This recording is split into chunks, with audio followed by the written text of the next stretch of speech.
This is the JWN podcast. Presley Randall is a curious artist. About a year after she first picked up a guitar, she formed her band Baby Yaga and started writing, recording, and performing music almost immediately. Dreaming about you all night, I wish that I could give you a call. Her natural ability to put her mind to something and then generate results is uncanny. The Post Courier just named Baby Yaga's first EP, which is entitled Fuck, as one of the year's best records from South Carolina. That's not an easy feat to pull off, considering the name of the record alone couldn't be printed in the Southern newspaper's feature. Recently, she's also taken to the visual arts to explore her spirituality and how that connects to her understanding of sexuality. We talk about a lot of cool stuff. I hope you enjoy this conversation with Presley Randall. Oh yeah.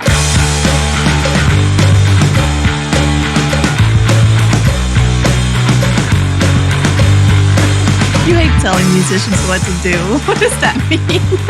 Well, I don't want to tell someone like, all right, here's how you use these mics. Maybe you mean musicians don't like being told what to do. Well, I don't mind at all. No, though. it's just like, imagine you walk into like a hairdresser and say, this is how you use a blow dryer. And they look at you like, fuck off. Oh, like, that is funny because I don't know jack shit about equipment at all. Like I'm just. Well, I've done some research. Yeah. I started looking into you. Unfortunately, I didn't have a whole lot of time, but I was already a fan of the music and whatnot. So, congratulations, by the way. Oh, well, let's just start. Welcome to the podcast. Thanks. We'll just jump right into it. Congratulations on getting named one of the top 10 records of 2020 Thank in you. South Carolina, which is highly deserved. But then as I started, like I was just about to say, I started researching late last night because when I was going back and forth with you, I was at a performance of Bill Wilson. Okay. Who recorded, he's a 78-year-old. Yeah, I'm familiar. Okay, Yeah, good. I was at that thing at Lo-Fi Brewing last night taking pictures. And so I was that's why I was very not responsive because I was in the middle of like doing that. I'm like, oh, cool. Then I got home. I was like, I gotta get some information on you. Oh, I was hoping you'd be more prepared than I was. I'm very prepared for it right now. So, well, as prepared as I could be. But what I did kind of gather is that you kind of started, you went headfirst into playing in a band without a whole lot of musical experience. Mm-hmm. Yeah, that's about right. Explain. So just 2 years ago, I'd never picked up a guitar in my life or written a single song.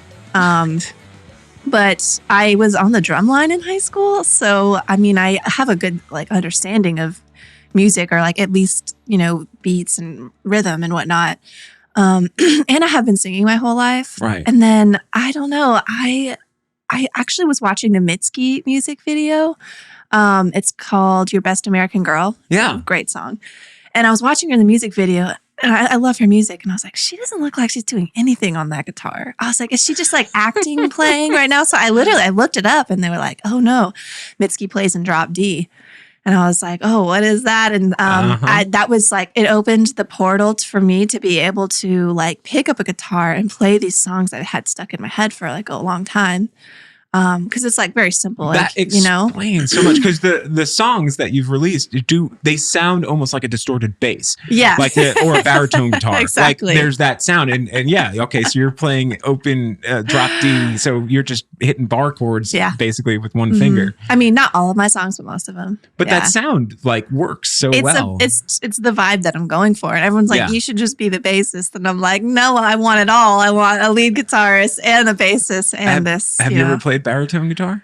No, I haven't. All right, so one day you'll have to seek one out, see if anyone has one. Okay. And check one out because it sounds like the cross between a bass and a guitar. That it's sounds got ideal. 6 strings, but it's really they're thick strings, but not quite as thick as a bass. Yeah, that sounds ideal. Yeah, the classic in my mind of classic rock. I don't know how familiar you are with any kind of old music, but the song Back in the Saddle by Aerosmith. Okay. That opening riff is baritone guitar. And it's just that thick, not quite one thing. Not it's just so sandwiched in the middle there. Yeah. And there's a bunch of other music that uses it, but that's like one that sticks out because it's so distinct. Nice. Because I remember being a kid when I was learning how to play guitar. I'm like, how the hell is he getting to know, sound like exactly. that? And then I realized, oh, it's not a regular guitar. Right. But your EP just totally took me by surprise. Really? Well, I had no. Okay, I'm gonna give you a little backstory about me, so you don't. Please do. Because I want to hear all about you. no, it's not about me. But I realized you don't know me, and I don't know you, so we gotta kind of get to know each other here. I used to play in the '90s in a punk band, and what was it called? Oh God. Just tell me.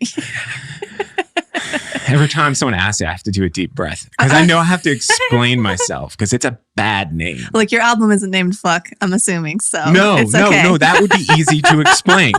That's right to the point. No, ours, the band name was Latex Generation. Ooh, nice. Yeah, and it was a play on kind of words which I hate wordplay, but it was like late X generation. Oh, because we were kind of at the tail end of Generation X. And also there was like there was a kind of reference to being told, like I grew up in a Catholic family, or not my whole family, but I went to Catholic school, that whole thing. And it was the like, don't have sex, but if you do, wear a condom. Mm-hmm. Like, yeah. Okay, nice message you're giving me there. Thanks. I'm really confused now as a 13-year-old boy who's like bleeding hormones, you know? Right. Thanks. So now I'm totally clear. Don't have sex, but if you do, okay.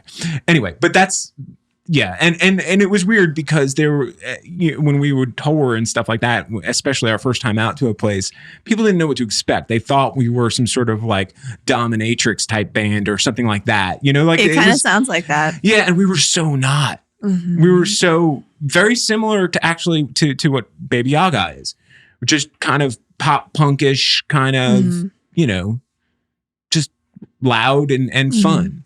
And yeah, so that's where I come from with in my musical history. So when I heard your EP, fuck, just get it out of the way. There's so much I want to talk to you about. I'm so inspired by what you've been doing on all of the fronts, on the creative fronts. But when I heard it, like just sonically, I was like, oh, this is nothing like what I'm hearing coming out of Charleston. Mm-hmm. I've been talking to a lot of Charleston area creative people and musicians. There's a certain energy and vibe here. And it goes across a lot of the music. And I hear it in places, even in metal. I hear like there's a certain thing, even in hip hop, all of it. And it's not quite the same with Baby Yaga. Baby Yaga feels a little bit there's like one part kind of throwback 90s style. But then there's this current wave of similar type of music, of this new wave of pop punk, where I would put like, say, Jeff Rosenstock, Martha, Diet Sig, Bully. My favorite band of the last few years is the Beths. Yes, they're so good. They're so good. I'm so jealous that they get to tour right now because they live in a sane place. I know. They live in New Zealand. I can't talk about it. Yeah. And they're having the time of their lives playing live shows, just totally like it was like nothing went on because they did the right thing. I know. It's so sad to see that, you know, smart people prevail. They had better leadership than us, that's for sure. Oh, yeah. Oh. Anyway, we're not going to go down that. We don't have to. But did you grow up down here? I grew up in Columbia. Okay. Yeah. I was born in Colorado, grew up in Columbia. And then I've lived in Charleston for like 10 years though. Right. I've just been like hiding under a rock though. And like, and I just got into the scene. So it's weird because like you said, you started a couple of years ago, you never even picked up a guitar. And then you found a way to make a sound. Was that something you heard in your head beforehand? Or was it like you picked up the guitar and it just kind of found you? I guess maybe just the style that I was playing, that is just very conducive to that type of music. But definitely my inspirations, I mean, like Weezer is probably my biggest inspiration, like the Blue Album, Rivers Cuomo, and like Pixies, course. I mean, just like Pavement, like all the 90s, just like God's, These are all the things I grew up with. Yeah. Yeah. So, I mean, that's my biggest inspiration. And then like, honestly, I didn't even hear of the bands like Diet Sig or Bully, all these really amazing like pop punk female artists until after I started playing music, because that kind of opened me up to that whole world. So yeah, I don't know. Yeah. Well, it's pretty interesting. Fender guitars in the last few years have completely changed their marketing because they did a bunch of research and found that more than 50% of the people buying guitars now are women. Oh, that's amazing. So now that's why you see like Bully is a Fender sponsored act. Yeah. Because that girl Alicia is like all up in Fender because they were like, how do we reach this demographic? There you go. They're like playing to like John Mayer fans forever. I know. And they were marketing towards like dentists. And now they're like, we've got to get young women. And luckily they landed on someone like her. Yeah, it's amazing. She's unbelievable. But she's definitely tapped into like, I'm trying to record with her actually. I mean, this will be a long shot, but I'm trying to like, send her my new demos and hopefully go, because she's a recording artist as well. I think it was not this last album, but the one before that. I can't remember the name of it, but she recorded the whole thing and like produced it herself. Yeah. And she said she works with other artists too, and that she's like open for collaborations or to do production work. Yeah. So hopefully we'll be in Nashville with her. I mean, that's like dreaming really big, but I mean, you have to kind of have to shoot big, and then land somewhere. So yeah. Well, so I get this idea, and I might be just making this up in my head, but it feels like you're you get an idea in your head and you do it. Yeah. Yeah. Right? It's funny. I feel like I can beat myself up sometimes and be like, you don't really follow through on the things that you think of. But actually, I get so many ideas in my head that it's actually pretty impressive, like that for me, that I do get even half of them done. No way. Yeah. So I do. I've been getting to some crazy ideas lately and following through with them. And it's been fun. Well, where did this spark come from 2 years ago? We'll start with the music, because then you've got this other creative side that you're pushing out there of photography and whatnot. What was the influence? How did you kind of start to like get into that frequency? How did you get in tune with what was going on? Well, I mean, it's really simple. Honestly, I just kind of had the thought like, you have those thoughts when you're trying to fall asleep at night, like, what will I ever make of my life? And like, if I could do, I don't know, something happened when I turned 26. So I'm 28 now. And I always tell people, for some reason, 26 was the year that things just turned around for me. I finally just gained self-confidence and self-esteem. And I don't know what happened. I wish I could be more helpful when I say this to people, but like, I just realized looking around one day that no one around me doing all these amazing things is actually any different from me. They're just doing them. Right. And then when you do things, people respond to you, and there the connection is made and something is established. So it's not that these people are like so special and different, with their innate abilities, that they're any different than you, any better than you. It's just that they are acting. And then just by like putting that like vibration out there, you ripple the waters and like things start to happen. So I don't know, it sounds very metaphysical maybe, but I just had that realization that I could do these things. I could do anything I wanted to do. And I was like, well, being in a rock band is something I've always wanted to do, but I don't know how to play guitar. I don't know how to write songs. And so luckily I just came across that Mitski video and was like, that doesn't look that hard. So. Wow. So you've got this like amateur spirit to you. And let me explain, because that's not an insult. No, I would agree. Let me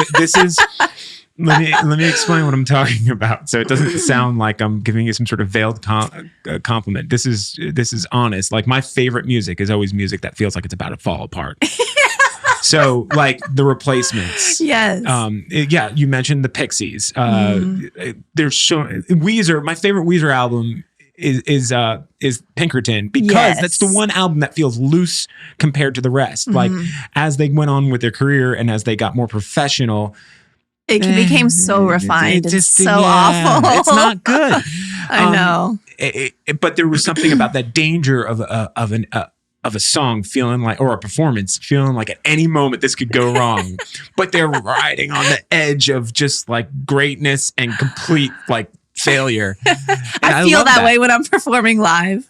But it's hard to capture. Like the Ramones famously, like Johnny Ramone famously said he never practiced guitar because he never wanted to get better. Yeah. Because he wanted to always keep the same sound. So he was like, I'm not practicing. Oh, that's amazing. Yeah. Yeah, me too. Yeah. Just kidding. but that's kind of like this thing where you've captured that energy right in this moment, but it feels like, I feel like next year you might put out something that sounds nothing like what you put out now. Well, I was about to say, that's funny that you say all that because I don't feel like Fuck sounds like that at all. To me, Fuck sounds very polished. Like, I mean, I love what that turned into, but for me, it's like a little pop for my tastes. It's like a little too clean and like put together, you know. I kind of like it though. But I know people like it, so. Well, is it the musicians that you surrounded yourself with in the band? No, I would say that, I mean, first of all, it's just the songs. They have a pop structure. Like a lot of them just have a pop structure. And so that's that. Mm-hmm. And the musicians that played with me on that, I mean, they're amazing. They only made it grungier. But then my producer, I think that he favors pop, maybe. Right. I know the music he writes is kind of like pop. So I think my producer, Matt Tootin, who I love, had a lot to do with that. He really did make an amazing product. Really did polish it up for us very nicely. But with these two new singles that I do have, like, that I want to work on, they are way different. In my opinion, they're like not at all a pop structure. There's like no chorus. It's just like riff 1, riff 2, and riff 3, and then some screaming. And so I will be curious to see how that comes out. Yeah. Recorded. Yeah. Now I could see you taking a left turn at any point. Like you feel like, you know how like, I don't know if you're a Bowie fan, but like he went through all those different phases of his career where he would do something and then all of a sudden, okay, now I'm doing this, you know? Yeah. But it was always Bowie, you know? So. Right. Well, that's definitely how I feel. Sometimes I get in these moods where I feel like I'm never going to write another song. I mean, that's got to be universal among musicians, is it not? This feeling of like. That's any creative. Okay. Yeah. So sometimes you're just not. It's not happening. Yeah. But that's where the professional part comes in. So the people like a Rivers Cuomo who will write songs, and just write them. And even if they suck, they suck, but he's done it. He'll keep doing the work. Right. There was a period during their career where he was releasing all of his works in progress. I was right before like that Black album came out or whatever. Was it Home Alone or was Yeah. Oh, it was called Home and Home Alone. There was like the 1 and 2. This was not like officially released. He was just releasing it like on the Weezer website. And there was like a fan website that doesn't exist called Weezer Nation. Nice. Yeah. That would track it all. It was a pretty interesting time in their career because you could see all the ugly. Right. You know what I'm saying? You could see like the unfinished things. You could see the beginnings of songs that would like start as just like a verse, and then next thing you know, on the album it's a full finished product, but you got to see the seeds of it. Right. Yeah, I've got a million of those. Yeah, but that's the professional part. Right. Doing the work even when nothing's working, and you just keep doing it because you never know when that muse whispers into your ear. I know. I've gotten very heady in the last few months of trying to verbalize like these things. Right. Sometimes you I think most people know what I'm talking about, musicians, when you say something like the muse, but it sounds like very. No, absolutely. You know, it sounds like out there, but there is something to it. Yeah, the inspiration won't always strike, but I guess that is where the professional part comes in. But I mean, I never, like I said, because I just kind of stumbled into all this. I never thought, I mean, I'm not really trying to take it too seriously though, because then it'll really be failing if I do. You know, it's like a fear thing, actually, I think. Well, it's in your music. What seems to be your passion lyrically to put out there? Lyrically, I don't know. Jesus, all my songs are just about like boys and sex and stuff. So I wouldn't say my lyrics are the most passionate part. Really, it's just like the releasing of raw emotion and like the screaming I love during like the live sessions.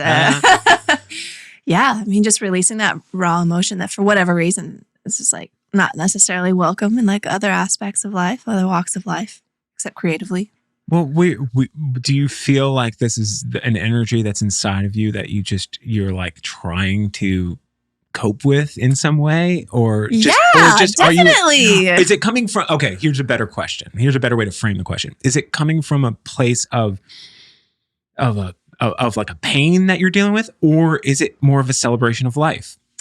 I would say it's both. I mean, we all have like our pains that we carry around and continue to carry around, but I consciously strive not to be reactionary. I don't want to live a reactionary life where I am just responding to like, things that have happened in the past or like the external world as, can we cuss on here? Of course. Okay, it's like the as name of shitty your as record it is is. Oh yeah, we've already said fuck so many times. I'm sorry. But when I do radio interviews, they're always like, okay, now don't say fuck.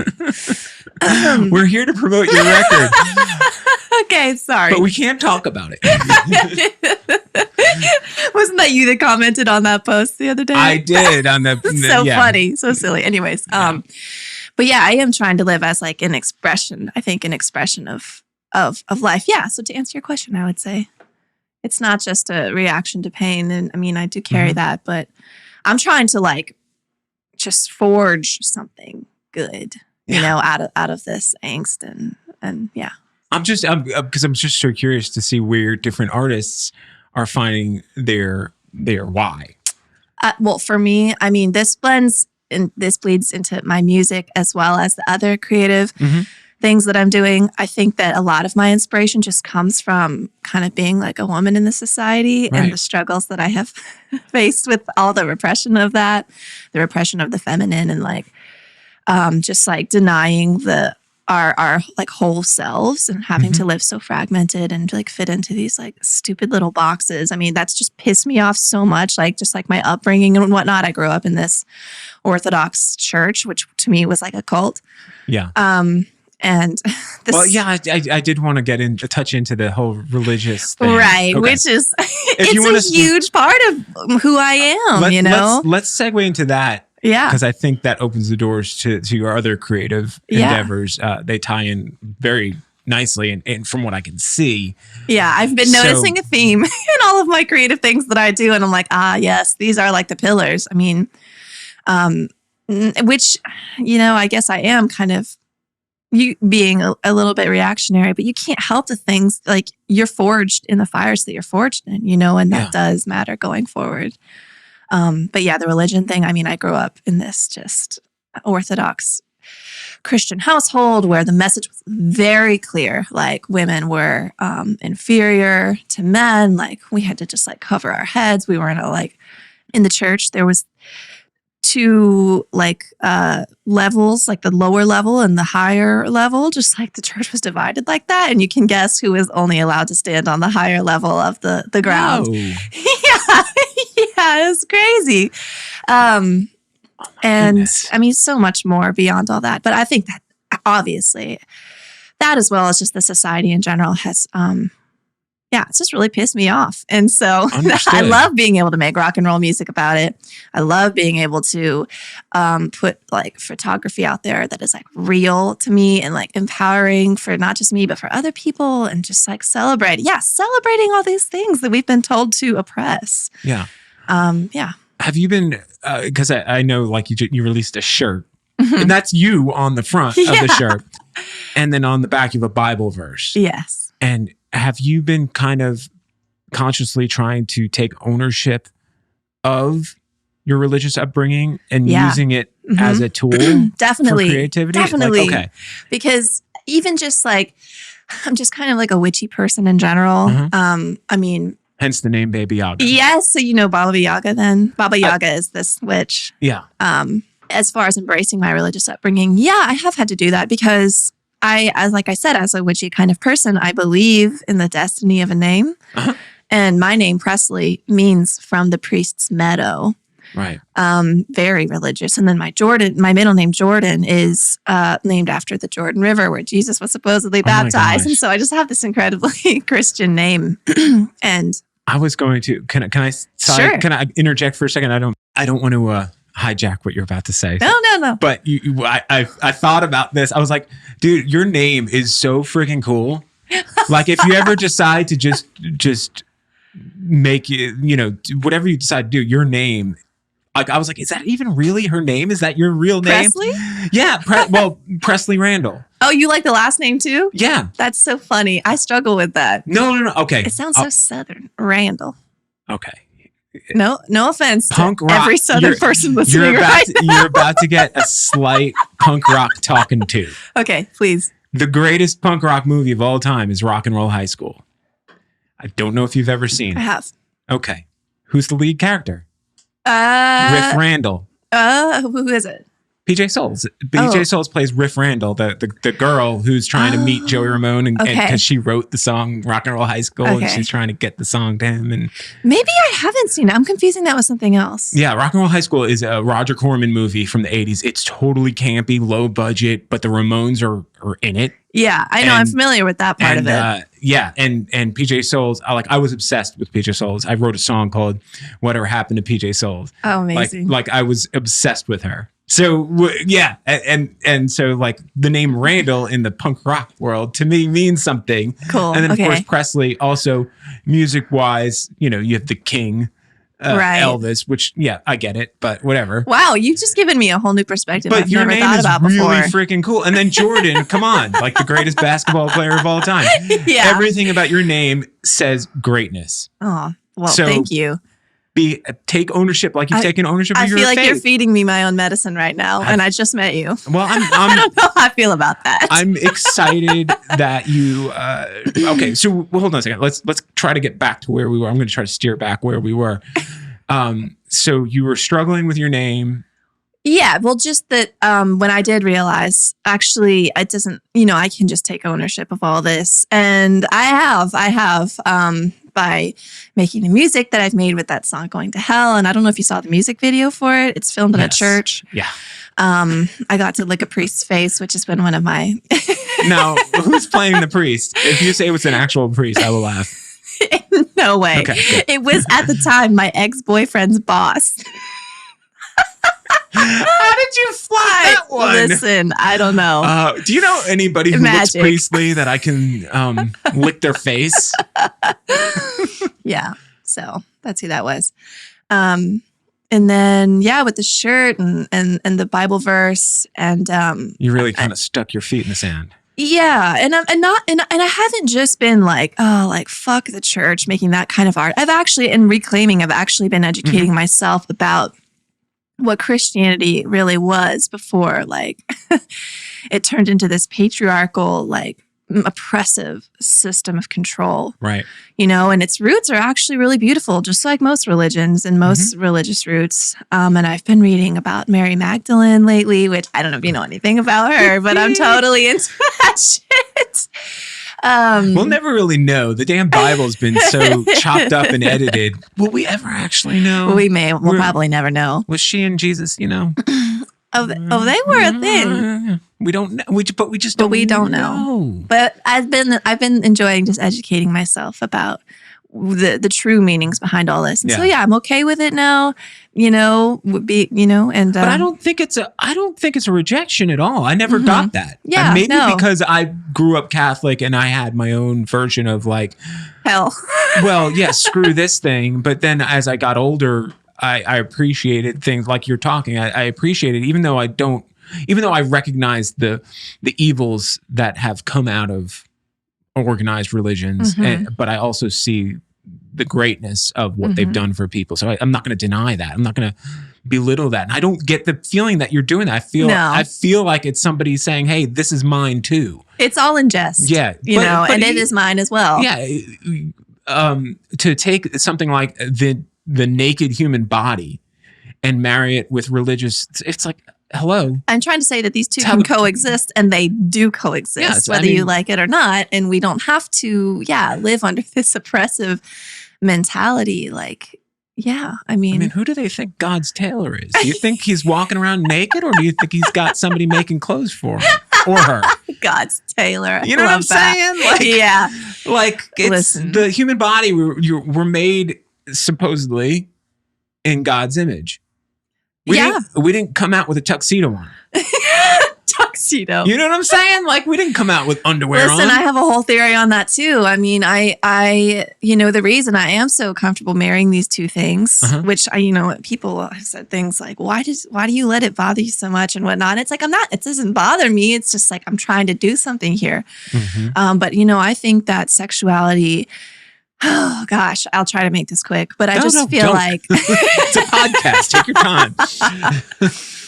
I just feel like the church knows that sexuality is one of the ways to tap into your own divinity, like through sex and through ownership of your sexuality. And so I think that's why they've put such a taboo on it, is because that doesn't fly with the whole monotheistic approach of their religion. They don't like the idea that your Godhead could live inside of you. And it's not in this like unattainable, unreachable place high in the sky. It's actually just right here. And you can tap into that and express it fully and feel it, through things like sex. Well, sex is such a weird thing because, if you grow up in a religious household, you have such a distorted view on it. For sure. You really do. And it's hard to shake. There's certain things like that are hard to say that you're comfortable with, even though you rationally know, like, there's no reason to feel this way. There's no reason why I should be ashamed if someone sees my naked body, right? But you still have this weird, like, subliminal grip on you, like, no, keep your pants on, asshole. That conditioning can be so hard to overcome. And as you grow up, also at the same time, you're saying, like, I got to be respectful of other people. They're not comfortable with that, so it's not like you can walk around just with your dong just waving in the wind, because other people don't want to see that, and. Right. So you got to find that happy medium where which it's to me safe. is art. To me, that's art. Yes. It's the happy medium.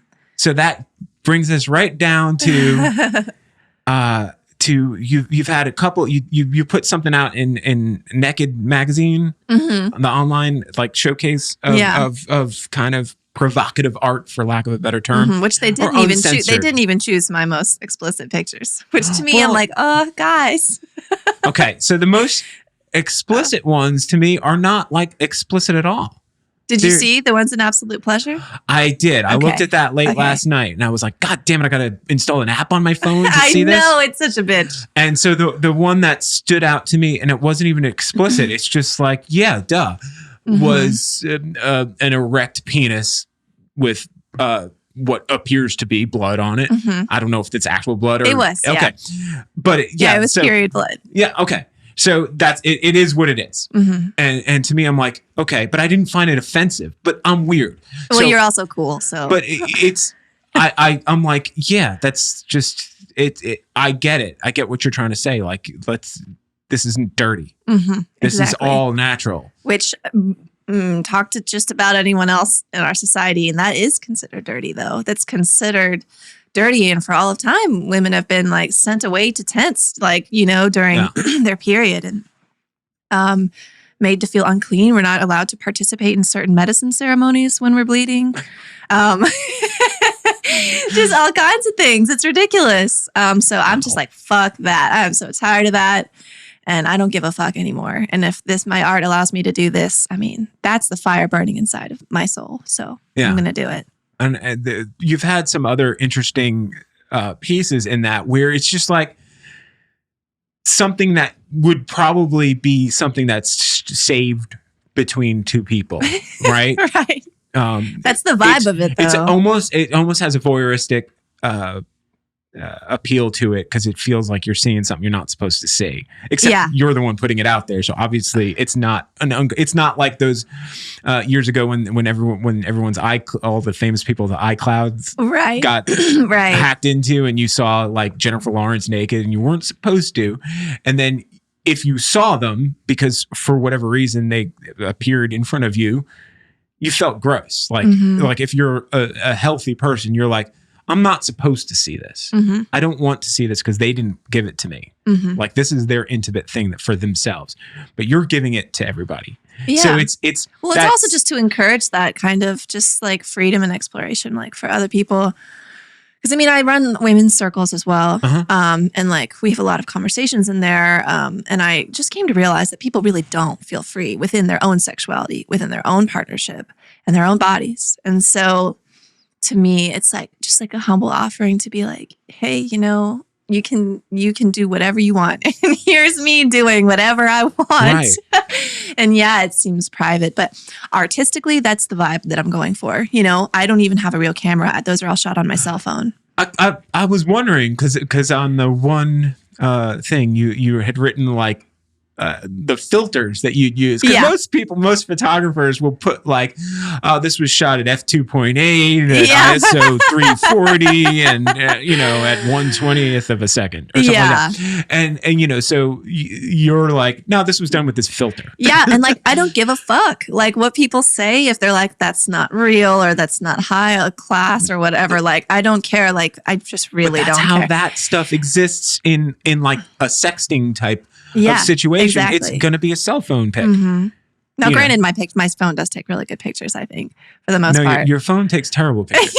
You take good pictures. I'm going to give you the photographer in me, the lesson. The camera, I have wonderful cameras, but they're just tools to get a job done for specific types of things.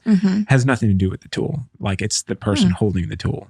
Well, thank you. So you are doing really, but it's much like your music though. It's coming from an amateur situation. You're just using the tools you have, like just like your drop D tuning. Right. You're like, well, this is what I have and what I know how to use. I have a vision in my head. I want it out there. And instead of being bogged down by, there's a lot of people out there, and I think a lot of us, myself included, get stuck in this getting ready to get ready mentality. They do. I've experienced that as well. Gosh. Yeah, and that you're like, you want it to be perfect, and you get artistically, you get stifled by the seeking perfection. Right. Which misses the point entirely about what art is. Yeah. And so when you can figure out someone with the spirit that you have brought to your creativity of like, how do I get this out there? How do I do this now? Yeah, I know. I just want to encourage other people to do that because creating has been so transformative in my life. Like we're stuck in this consumer society where we are reduced to nothing but consumers. Yeah.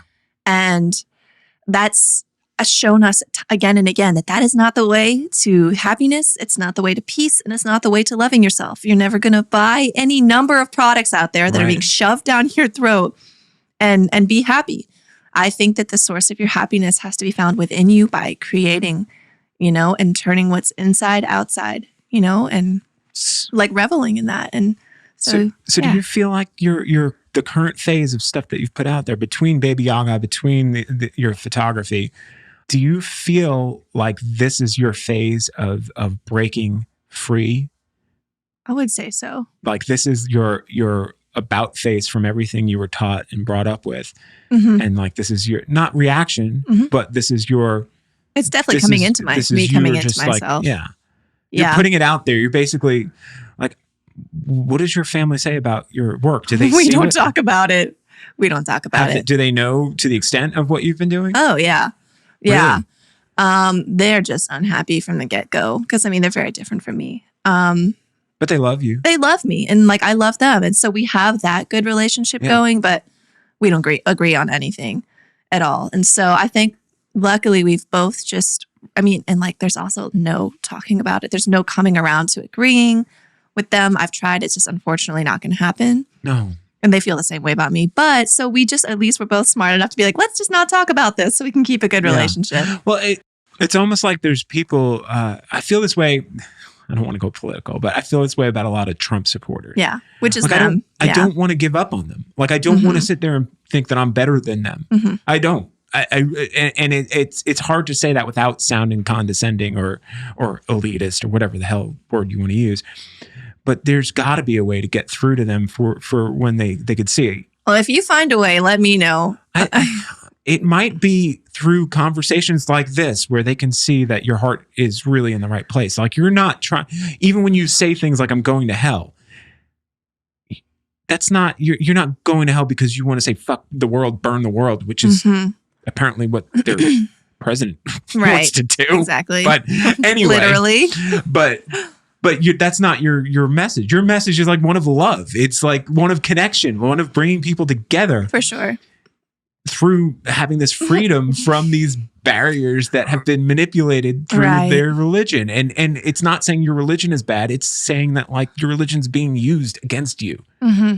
I understand completely, and I don't know if I'm just not the person to have these.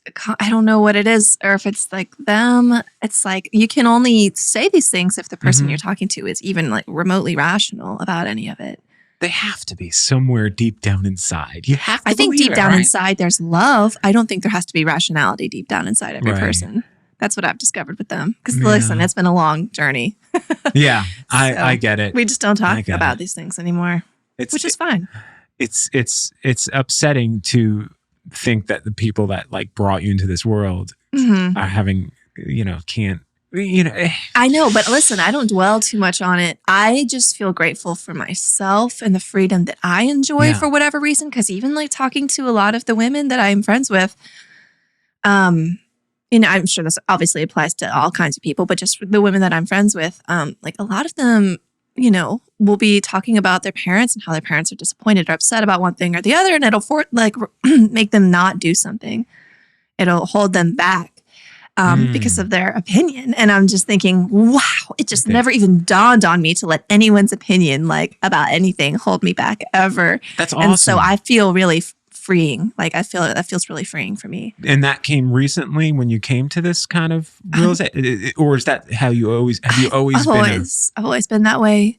But also I've never felt confident to ever express myself. And so now that like when I turned 26 and that confidence came, now I do have the not really giving a fuck attitude, and when I say not giving a fuck, I just mean about things I shouldn't care about, like About other people's opinions. Yeah.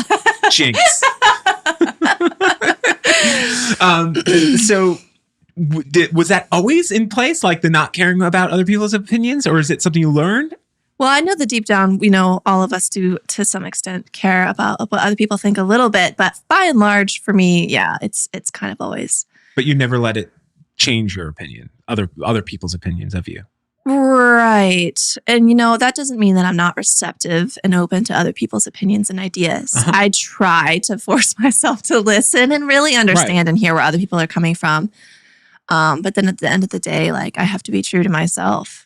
Yeah. And if that means making a t-shirt with, my vagina on it, it's like, I know what I'm doing deep down inside. And the people who buy it, which they did, those are gone, When I first saw that t-shirt, I didn't know it was you. Yeah. I was like, okay, that's cool, but it's a hard one to wear out in public. But okay, I know. Well, I know. I get it. That's But then I have other shirts that I wear that are hard to wear out in public Right. for very different reasons. Right. Like a Black Lives Matter shirt. You kind of have this thought in the back of your head that like people are making judgments about you because of your shirt. So, Right. or anything that's kind of somewhat political or risque in that form. Yeah. You immediately take the risk of inviting a conversation you might not feel like having at that moment. Exactly. And like, it's not like I want people to go wear these out the food line or whatever. But it's also just like, I don't care to create for the mainstream. Right. I just want to create art that's just art. And if you just wear this around by yourself in your bedroom when you're just feeling yourself, then great. That's what I want, Or if you wear it to a safe space, like a punk rock show. Right. Or an art opening or something like that. Once again, like I just don't care to really create for the mainstream, as I think is pretty evident in like a lot of the things that I do, at least in that realm. Yeah, but I think that's where the appeal comes, because there is that freedom that and it becomes fresh when people are that honest, that brutally honest. That's what it's about for me. I have not gotten this vibe, and that's why I was very curious to have you in here to talk to you, because from the stuff that I had seen, there was never this air of you doing something with an agenda of anything that wasn't just purely you being you. Right. I don't know what I'm doing. I'm just doing things. But it's just, there's an honesty to it. And the friggin' EP is so good. Thank you. And I know you're sitting there going, it's too poppy. I'm like, oh, not for I'm my not saying taste. it's too just poppy. right. I'm just saying it is poppy. I don't think that's a problem, but that's okay because it's now. I'm curious to see where you go from there, where you bounce off. Because guess what? You can't take it away. It's out there. You can't Kanye that shit and start changing it on us. Did you do that?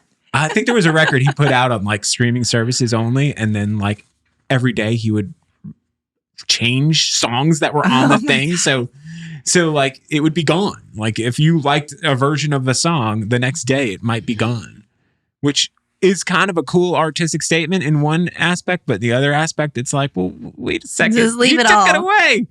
Yeah. You can't do that to us. Yeah, that's Although not cool. I'm it's one of those. So your favorite artist is Kanye? No. Although I was supposed to take my daughter to see him, and we went up to New York to the Governor's Ball. And he was one of the headliners. It's amazing. And it was pretty crazy because it's a 3-day festival and his merch booth had a line every day, all day long. Mm-hmm.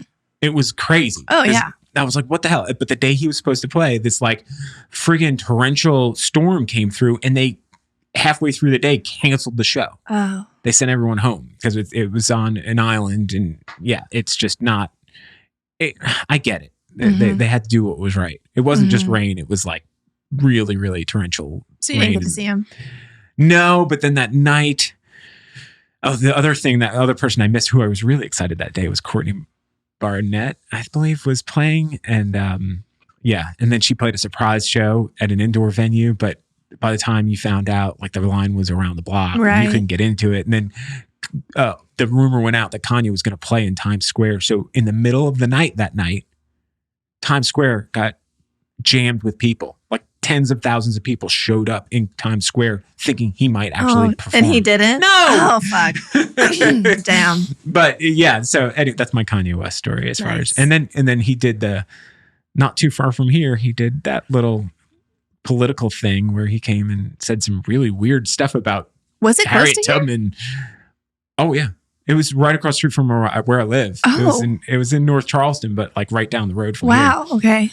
And I was like, and I remember, I'm like, do I want to go there? And this was at the height of like scary surge of pandemic in Charleston in like the beginning of the summer, I guess. And I was like, I'm not going in a crowd right now. Well, third time's the charm. Then next time you're supposed to see him, you will. Maybe.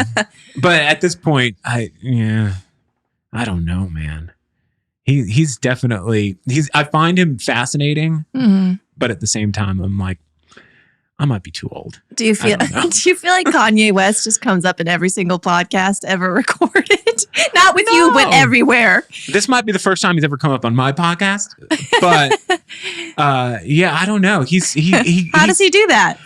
Because he's just, well, it's so weird to me how he has figured out how to just keep people, interested. It's very similar to Trump being able. God damn! I brought his name up again. Sorry. It's okay. It won't be long now. But it's one of those things. Like it. Have you ever? There's never been a president in my life where I've had to think of them every day. I know. No. And Kanye kind of has done that with fashion, music, the whole thing. I mean, I first heard of Kanye West back when I used to work at MTV years ago, and he was coming up, and I was just like, "Who's this guy?" Mm-hmm. And it was like, oh, he's this producer. You got to check him out. And I'm like, all right. I didn't get it the same way as other people, but I recognize that the impact the guy's had on culture. So it's hard to deny it. But yeah, he seems a little unstable, which is maybe that goes back to that thing I was saying though, like how like greatness kind of rides that edge of like failure and greatness, I read something the other day that I felt described me perfectly. It said something about walking the line between wild and truly feral. I was like, wow, yeah. Do that you feel resonates. Wild? Yeah. Really? Yeah. You seem like you're very well-mannered, put-together person. Well, I don't feel truly feral, but I feel wild. But is it wild just because you're being honest? Is that what you would define wild? Maybe something as simple as honesty is just considered radical in our society. So maybe that's what I'm kind of feeling. Do you feel like you have a chaos in you, or is it more of a controlled thing? I can be extremely impulsive. And like learning to play guitar and putting out a record within a year? To me, that's planned. Okay. Oh, wow. Yeah. To me, that's well planned. Yeah. So you think you're impulsive? I am impulsive. Has it caused you any kind of danger or harm to other people? Yep. Like harm to myself for sure. Really? And I've just fucked up my, past relationship because of it. And yeah, definitely put myself in many a stupid situation that I should not have been in. I mean, I've lived like 9 lives. Like this person you see sitting in front of you now, this is like the 9th version of, it's like the 9th, incarnation of myself.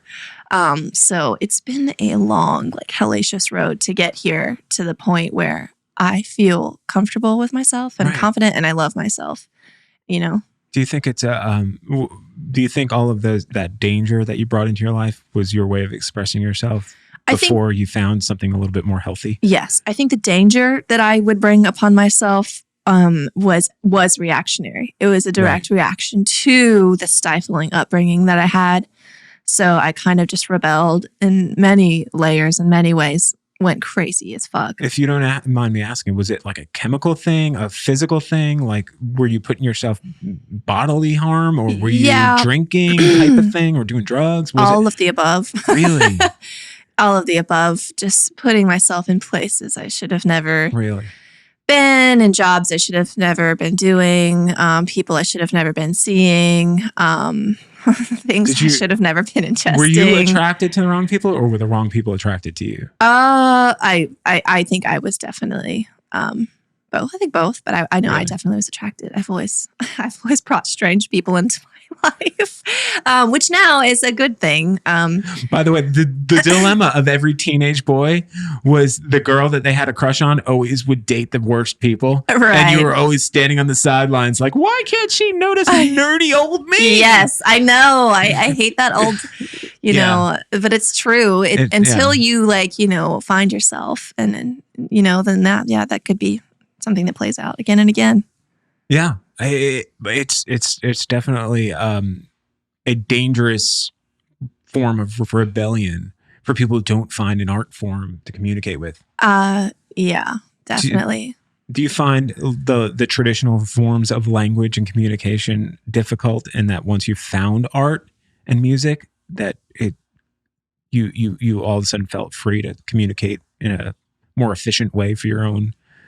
I wouldn't say so, because to me, language and communication is maybe my strongest suit. Really? And that's why You're very well spoken. So. Thank you. That's why I hold women's circles, to get people to learn how to open up and speak about what is inside of them. And communication inside of relationships and whatnot. Again, my strongest suit, just being honest. Really? And knowing how to really, communicate. But art, I don't know. Art is almost new for me. It's weird. I still almost don't even really consider myself an artist. Like I think like I'm just doing things, but I guess I'm coming around to it. Hate to break it to you. I know that I am. Or if you turn around, one of my favorite artists, it's mainstream, obviously at this point, but Basquiat. Wow. You look at his work and you don't think there is a seasoned professional artist. But meanwhile, he's one of the most celebrated artists of all time. Not feeling like an artist because you are not a master of any specific skill, like photography at this point. No. You're a master of using what's in front of you to communicate. I'm learning. Yeah. No. That's the thing. You're never going to get there as far as if you get to a point where you feel like you are like there's nothing else to learn, then you're a failed that could artist. Never. You know what I'm saying? You're always going to be striving to get, because when you get to something, when you solve the puzzle of whatever it is, it's never going to satisfy you, as far as like you're going to be like, okay, now it should be opening a new door. But that's what I've seen. That's what I've seen you doing so far in the last couple of years of you being on the radar of the music scene.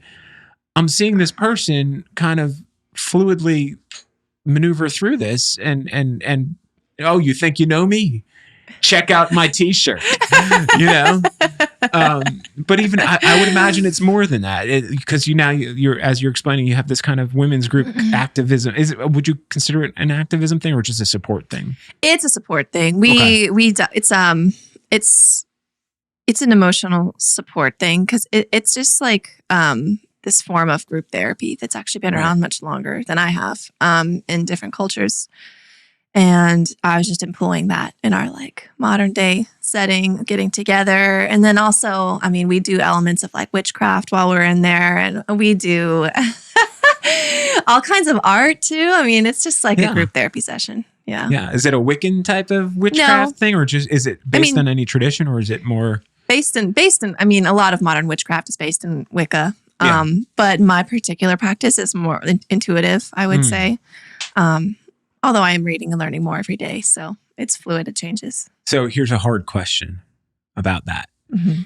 As somebody who has come up and kind of rejected the religion that they were brought up on, and with a tinge of some sort of like resentment, or at least hurt from it, why would you seek into another somewhat organized type of religion? Because that's what it is. I mean, Wiccan to me is just another organized religion. Like even atheism to me sometimes feels like a religion. Like people start adhering to rules. They start dividing. They start putting themselves in boxes. Yeah, I agree. So what about that witchcraft thing has attracted you? Because it's interesting to me that you would kind of say like no to this, but I'm okay with the idea of what it has to offer, just with a different package or a different set of rules. Right.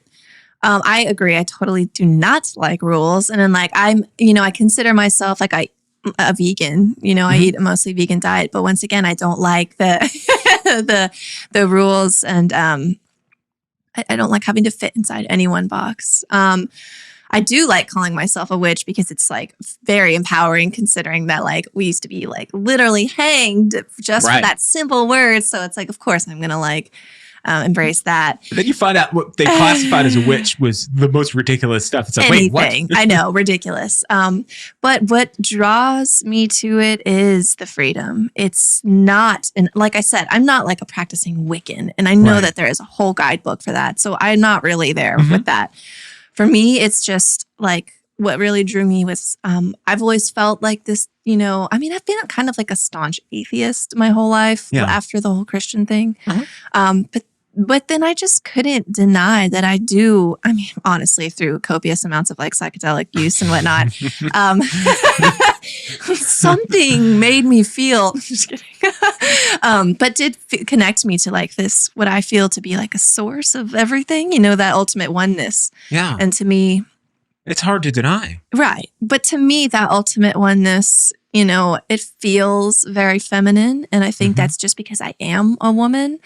And so it's not the same for everyone else. And I wouldn't expect, there is no like, to me, like one God that's the correct God that we should all be. To me, I just totally reject that. I think life is about uncovering what your unique DNA signature says inside of your soul. What expression are you of the universe? And to me, the whole witchcraft thing and the feminine deity, and just like the connection with women and the elements of nature and ritual, it all just makes sense to me. And it's highly intuitive. I'm not really following like too many like spell books or anything like that. It's just, it's like art. Are you drawing salt circles in the forest? Maybe. And if you do, please tell me so I can come take pictures of it, because that would be a fun photo project. Yes. It also, so I'll share a little bit about myself here. Sorry. Please do. Sorry to take over this. Don't say sorry. Sometimes it's a weird, it's a conversation, but sometimes I feel like if I talk too much about myself, it's just weird. But anyway, so after I met my wife, my only wife, I've only had one wife, been married for over 20 years. But when I'm going to tell her you called her your current wife. Yes. She would probably, I don't know. Anyway, when I met her, I hadn't rejected my faith. I just ignored it. I went kind of agnostic, but just out of like, I just didn't want to deal with it. So I grew up Catholic, went to Catholic school all the way through high school, and, you know, went to church, that whole thing, did all the different sacraments and everything I was supposed to do. I was a good little Catholic boy. But when I got to my teenage years, you know, finding out information, there was priests. I mean, there was a picture hanging up in my hallway of a priest who was convicted of molesting children. And he's standing there with his hands on my shoulders and me holding a little banner with my first communion cup on it and all that stuff. God. Yeah. So it was upsetting because it was just like, really, I was just like in the fucking mouth of a dragon and you just let me do that. Like, fuck you. So I had that feeling of anger, as a teenager, and then going into playing in a band, but I never really addressed it. I just kind of put it off. And then I met my wife, who's an atheist, but not a rebellious atheist. She just grew up with no religion. And she was the most moral person I've ever met in my life. Like, I had never met anyone more morally like in tune with what is right. Like, she didn't need this quote unquote compass to tell her, or this book to guide her. Right. She just knew the difference between wrong and right. And she was so purely right. You know what I'm saying? She was so purely on the good side of things that I was blown away. And then I kind of adopted that. And then through that, but over the years, you start to like you said, you understand that like we're all connected. We're all, you know, there's something in Buddhism that I started researching a lot of that because I thought it was interesting. Yeah.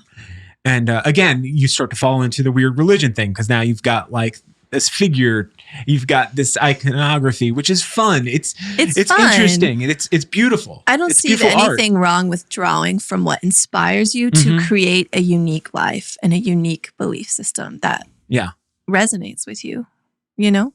But as I think what you're seeing and what you're going through, and I might be putting it on you, so I apologize. Just correct me if this is not true at all.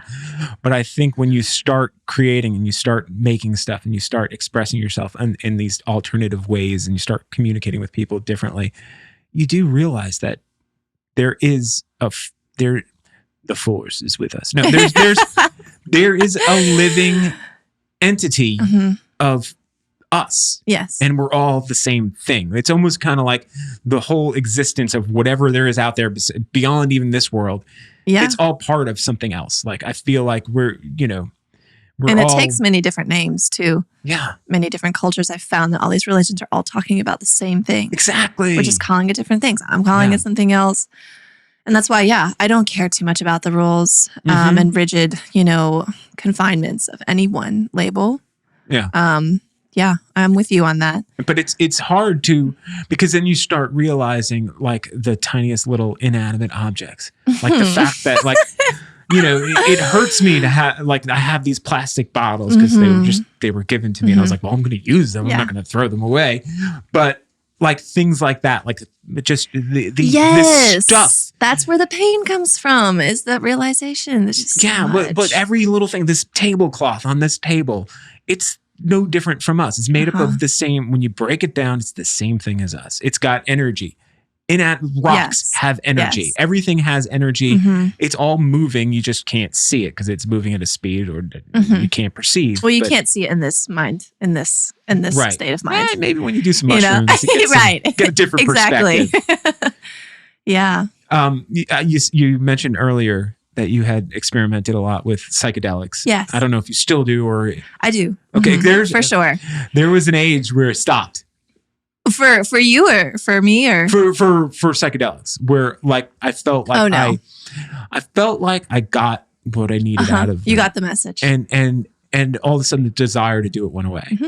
And so it's not something that comes up like, I wish I could do this all the time. You know what I'm saying? Like, right. But I when I try, my wife has never done any kind of like acid, meth, or any of that stuff, or mushrooms. She's never done anything like that. And I don't know if it would be a good fit for her because I feel like she's so comfortable with life and everything. But I when I try to explain to her, like, the moment I realized when I was comfortable with death, when I accepted death, like, because there's a point in your life, I think when most teenagers get into like the late teens, early 20s, where it becomes very top of mind. Mm-hmm. And if you're unfortunate enough to lose somebody during that time, it's devastating. Mm-hmm. My daughter went through something recently, and she's in that age, and it's, to watch her go through it, it's so upsetting, because you're at the same time you're grappling with, you realize you're no longer invincible. You're no longer going to live forever. You know what I'm saying? There's that kind of invincibility that comes at from a young mindset. And then you realize you're not. Mm-hmm. And then, but when I remember it was on a mushroom trip that I realized that, like, I just had this whole kind of understanding, like, even if when I die, I'm not going anywhere. Mm-hmm. Like, I continue in the things I put out there, and this conversation in some form may go on for whoever knows, however, even if it wasn't being recorded, the energy of what we're sharing together. The energy is real, and it will ripple out, and it will touch, like, it just exponentially, it will continue to subtly ripple out and touch, things we don't even know. So is this, am I touching on where you're kind of at with all of that? Yeah, definitely. You're speaking my language. Aww. Definitely. I'm glad we're talking. Thank you for inviting me here, by the way. I didn't even say thank you yet. This is really amazing. Well, thank you for coming. It's a really weird podcast, because I have been getting very kind of like in the weeds with people. And that's good stuff. I think I take them by surprise, because it's like, I didn't know we were going to talk about that. You did surprise me, because I've had many a radio interview and whatnot where we never dove into anything like this. I really am curious to see what you as a human being, what you're expressing, because I see how easily it could be fucking distorted. Mm-hmm. I see how easily you put out a naked picture of yourself doing sex acts, mm-hmm. right? And it can easily be seen as pornographic. And at no point am I looking at that and going, no, that's her just taking ownership of it. That's right there is her saying, there's nothing wrong with me. There's nothing wrong with this. We all do this. Yeah. Why the fuck are we walking around pretending we don't? I know, it's so crazy. Yeah. So of course I want to address like how you got there. Well, psychedelics were a big part of it. Yeah. Starting, I guess, after high school, I definitely did them a lot, like acid and mushrooms. And I have hit a lull because, and a lull being a good thing, a nice pause, because I do feel like I got the message. So I hung up the phone and it served me very well. But I've always been super interested in the psychedelic frontier. MAPS, are you familiar with MAPS? Maybe. It's like the Multidisciplinary Association of Psychedelic Studies. And they're the ones who just got like, MDMA legalized for therapy and psilocybin and whatnot. But yeah, so I've always been big supporters of them, because I know I've seen in my own life the difference they can make. Yeah. But I haven't done any in a while, and but I am actually going to dive. I'm done recreationally using that stuff. Yeah. But I do feel like it's time for me to dive deeper now. Get like a guided. Yeah. Wow. Yeah. Like, actually I'm going to participate in an ayahuasca ceremony, later this month. And so I've taken the medicine once before. You have. I have never done that. Yeah. And because I've always been afraid of the physical, like throwing up and all that stuff. It's gnarly. I'm not a fan of throwing up, but can't you just get like DMT natural, like outside of the plant and get a similar, is it the same? It's not the same. I mean, DMT is in that medicine, but it's not like the same as a DMT trip. I mean, okay. Yeah, I haven't done DMT. There's all these other psychedelics I feel like I don't want to say I'm too old for, I'm not in that. But yeah, thing. I've been curious. Mm-hmm. But yeah, so it's different. DMT is different than ayahuasca. Yeah, and now I've never just done DMT by itself either. But this is just from my research and talking to people in my life who have. But it's not the same. It really matters that it's coming from the plant, like it really matters because it's You're not- ayahuasca isn't just DMT from a plant. It is DMT from a plant, and then like all these other compounds of this vine, that grows there, and the flowers too. Yeah. And it's more, to me, it's like the spirit of that plant enters you and kind of takes over your body as like a vessel for that time. It's like, because you know how when you do some psychedelics, it's like it takes what's inside your mind and it just throws it on the wall for you to see and be like, oh God, and you can't hide from any of it. And so it's like what's inside of you will just be magnified, right? When you trip normally. Yeah. And there's also like, it's hard to plan that because you might be feeling something and something comes out of left field. True. Something that you've been repressing and hiding from yourself. Right. But I was just going to say that ayahuasca is not like that at all. It's like, I truly do believe that it's like the spirit of the plant coming to enter you because it's not. It's not the same. It's not you. It's a whole different journey. But anyway, so So you feel like it's truly opening up yourself to and receiving communication. That's pretty cool. Yes, 100%. Wow. 100%. And when you take that medicine, it does open you up. It does open up these pathways in your brain, that connectedness, that oneness that you feel. It takes it to another level where you literally can communicate and be like vibrating the same as like a tree that you're next to. Like people literally can like communicate with different species that they wouldn't be able to subtly like that. Yeah. I mean, I haven't. But like I know like shamans I've talked to and whatnot. Yeah. Are you afraid that you'll see? I always get afraid of things like that where you build it up and then it turns out to be something totally different than what you were expecting. Yeah, I have a lot of fear just in general in my life. Really? Yeah. But because I have participated in a ceremony once before, it's not like I know what to expect because it's always different. But I'm trying not to put too much on it. Fearful. I'm trying to do it to move through my fear, honestly, because I've just been going through like a bitch of a time these past 6 months. Okay. You don't have to elaborate on that if you don't want to. It's a breakup. It's a breakup. Yeah, I was with my partner for 7 years, and then 7 years is a long time. Holy shit, it's a lifetime. It's been my whole young adult life, and that's been the most painful thing I've ever had to go through. 6 months ago. 6-7 months ago. Wow, that's fresh. I'm sorry. Yeah, it sucks. But I'm just my mental health is kind of like spiraling down worse since then. So I want to try to do this medicine ceremony to just help me move through, the fear and the pain. So I don't have too much writing on it, but I know it will change my perspective. And I think right now that's all I need is just a change of perspective. Well, I was going to ask you, do you think that in the terms of rejection, it's been so long since I've personally had to go through that on an emotional level. I get it professionally and things like that. But on an emotional level, like I said, I've been in a relationship for so damn long. Yeah. Like the idea of coping with that is long far removed for me. So do you feel like your pain where you're at now in regards to that is from a rejection standpoint, or from a longing or a missing of a connection, like a part of you died? Yeah, I do feel like a part of me died. Wow. Because I look back and I don't have any memories that are just mine. They were with that other person. As long as I can really remember. But those are just yours too. True. That's what, I've been trying to realize. That's what people are telling you and you're like, yes. I know. I'm like, I Sounds hear nice you. In words. I know intellectually that you're right, but I just am not there with it. So do you think this new work that you've been putting out there, this intimate work that you've put out there with Kelly is kind of a coping? Definitely.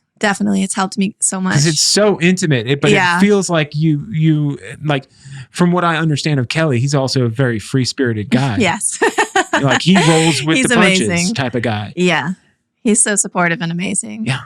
That is a huge coping mechanism. And I can call it a coping mechanism because I'm comfortable with that fact. I realized that was a piece of the puzzle that was a piece of me that was not being expressed in the past. And a piece of me that was like really like bubbling up and boiling up that I wasn't being like supported in that way. So all of this wonderful music that you put out there was put while you were still in a relationship with your ex. Yeah. So you have a little bit of a problem with it in that aspect, I imagine. Is that what I'm capturing? Like where you're saying now you want to get into a more punk-ish or different sound type of thing? You think is it because that stuff is still attached to the person you were? You know, that's interesting. Not really, because none of those songs were like, well, not most of them were not written about him necessarily. And that was so my own journey. Like even with my whole musical journey, there was like some resistance there with my relationship. Like really? Kind of like fear on his part of like, you know, I'm afraid this is going to take you away from me. Wow. Yeah. And so. What a dick. No, sorry. No, I'm joking. But it was, I know it sounds that way, right? But he was sharing that in his like most vulnerable moments of being like, hey, I know I've been a little like, you know, standoffish, but I just want to let you know, it is coming from this deep like place of fear. And I don't want to feel this way. I want to let you know that I feel this way. And so I was like, well, thank you. And okay. I take it back. You're not a dick. I apologize That's so funny. for that reaction. But I get how it sounds. Yeah, though. well, I always where I'm thinking is it's very male traditional to not expect your female partner. Yes. If you're dating a female, if you're of that persuasion, you don't expect them to change. No, you don't expect them to you don't become expect them different to people. grow and evolve and be their own independent person. And honestly, no, he wasn't a dick, but that did impact me and my wild like spirit that I have on the inside that we were talking about. Right. That was like not flying for me. I think it takes a special kind of person to understand like that might be something that's taught to you. Right. Is that male role of being the same and being kind of stoic and this is who you are and everyone knows who you are and you expect everyone else to fall in line and be the same and never grow. It was exhausting to have to constantly explain, try to explain, and like never feeling quite understood. That really just kind of, it was like the butterfly effect. You know, it seemed like small at first and then it just kind of like. I don't think men understand that they're I'm not going to say as much, but they are also victims of a patriarchal society. Oh my God. They didn't get a choice in this stuff. And meanwhile, they're carrying these ideas of what's right and what's normal, but they were planted by flawed philosophies, in my opinion. That's why I like Kelly so much, is because he is not that way. Yeah. He's a free thinker. He is like deeply in touch with his feminine side. And do you feel like he's somebody that you have to just let go at times too? Like you can't box him in. No, not at all. I've definitely had to, because I can be like very controlling. That's like a negative aspect of myself I do not like. I've had to really work on letting that go with him. It's probably part of your Christian upbringing, right? Yeah. Because the idea of monogamy is so hard to grapple with because there are animals that are monogamous. Most of them not. But there are the ones that are, it's like, okay, so that does exist in nature. So what is our nature? Are we supposed to be this way? I don't know. Take our jacket off. but do you understand what I'm saying? Like you don't know if it's supposed to be that way. And furthermore, for some people, I'm starting to realize it is. Like for me, I've always thought of it like I'm being respectful of the wishes of my wife by living a monogamous life. But at the same time, I'm like, okay, what does that mean? And then at the same, and I realized for her, definitely that's where her comfort level and her feeling of security comes from, knowing that like this person's never going to leave you and this person's not going to step out on you. But the thing that I have to grapple with is that while physically I don't do that, emotionally, I am always up in people's business. Yeah. I'm having conversations like this with people, which might be considered an emotional connection with somebody. And I'm having it with complete strangers. Right. You know Which is beautiful. I'm a communication like freaking whore. Yeah. You know what I'm saying? Guru. Yeah.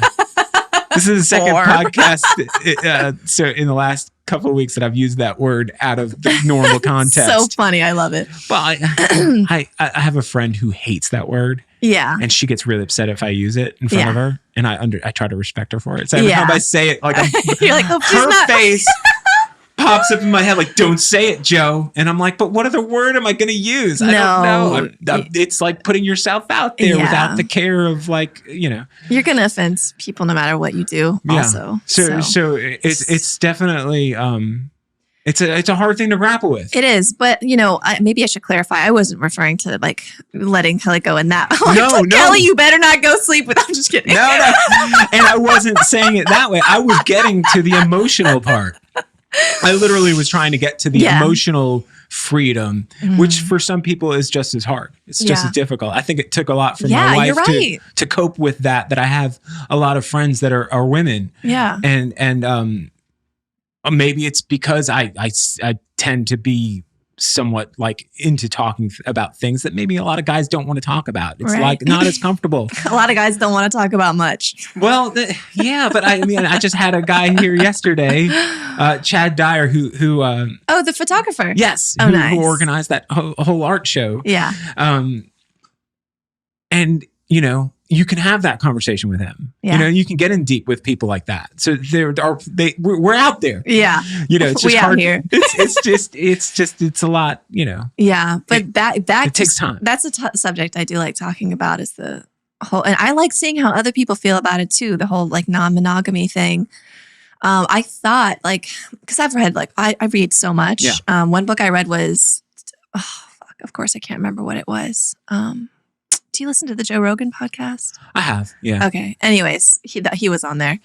Anyways, just talking about how maybe we aren't meant for this, blah, blah, blah, like you were saying with all the other animals. And I really thought for a long time that maybe monogamy wasn't for me because something just wasn't something I just couldn't, I just couldn't seem to exist that way. Right. You felt like you needed to get out there. And I think there's certainly an age and it's different for everybody, but there's usually a growing period where For sure. But I had lost all hope of any idea of ever being able to fulfill that in my life. I thought, I guess maybe this isn't for me. Maybe I need to explore other options. But now that I'm out of that and now I'm actually expressing the side of myself, I'm like, oh, this was an easy shift. And now I see that I think monogamy really is for me. But for me, it comes down to who are you as a person? For me, I'm so deeply spiritual. I have to have that spiritual connection. Yeah. With sex with someone, it has to be deeply spiritual for me. For guys, I think this is maybe this is another patriarchal thing, but for what I have kind of witnessed in myself, especially, is you can separate it. Right. But when you do, it's not good. It's purely masturbatory when you separate it. It's more of hey, I got to get rid of this urge. Right. I gotta quell this thing, this beast before I make a bad decision about something. Right. But whatever it is, it's definitely not as good. And and if the other person is not emotionally engaged. We'll see emotionally engaged for sure, but I mean even deeper, spiritually. I mean, when I say that word, you're getting really, well, yeah, because I had such a problem with that patriarchal way that you're talking about right now of this is just let's do this because I have an urge, I gotta get rid of this. And I started to just feel like I was just a means to do that. And even though it was emotional and there was love for me, it was I need that. I need I need to know that maybe you think the same way that I do so we can enter that same place.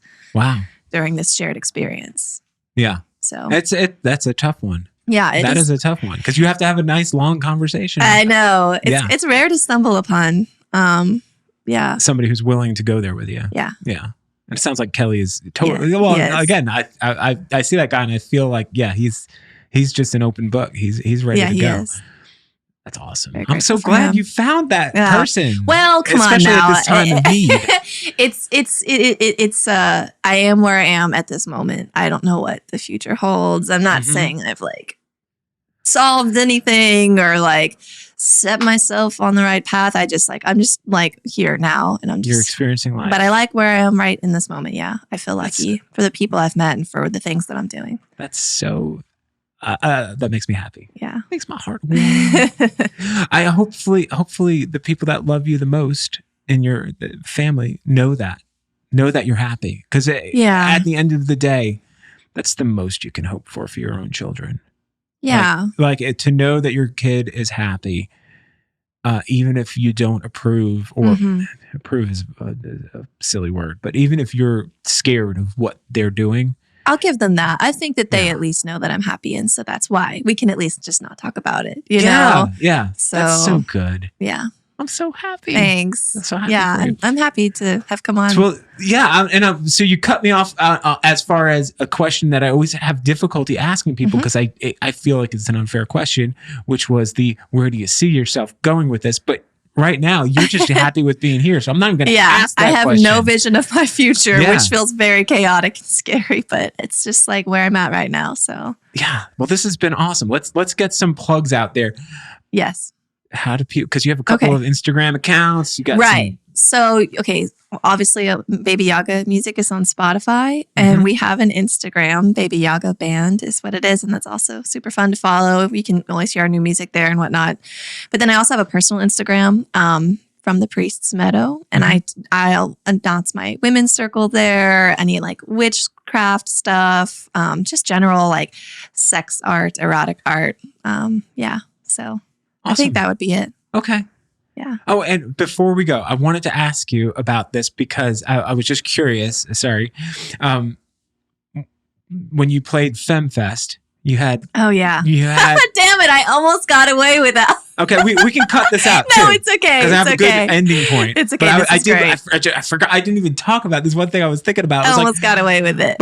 But you had Babe Club as your backing band, basically. Yeah.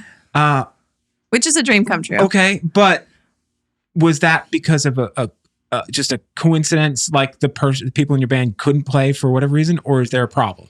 I'm finding new bandmates right now. Okay. I was curious, and I didn't. Yeah, and I don't have to leave that in there. No, it's okay. They know. We all know. We've talked about it. And everything, like there's no bad blood. Like, so the drummer is still staying the same, or is that a different drummer? Oh, so his name is Alex. And he is my new drummer. He's super talented. But I wish I still had the chops or the time, because I'd try out for Baby Yaga. You do. My friends know I'm a fan. I'm like, dude, this band is the shit. Like, you have to listen to this EP. Oh my God, thank you. And I suggest it out to people because I'm like, I love the Charleston music scene going on here. Yeah.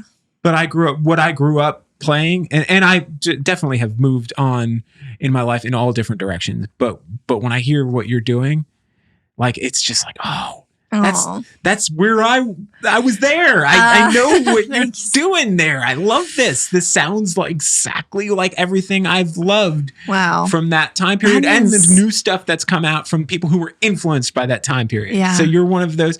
I put you in the same category as the Beths. I put you in the same category as Diet Sig or any of that stuff, because I've seen all I haven't seen the Beths live because they're not, it's next to impossible. You'd add. Yeah. But I've seen Diet Sig. I've seen Bully multiple times.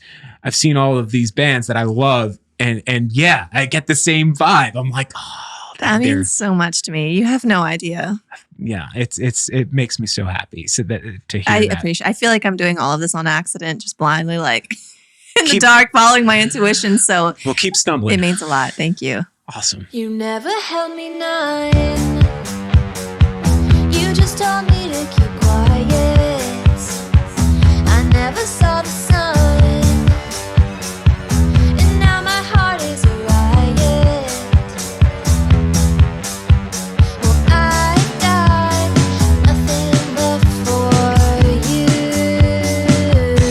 So go on, move along.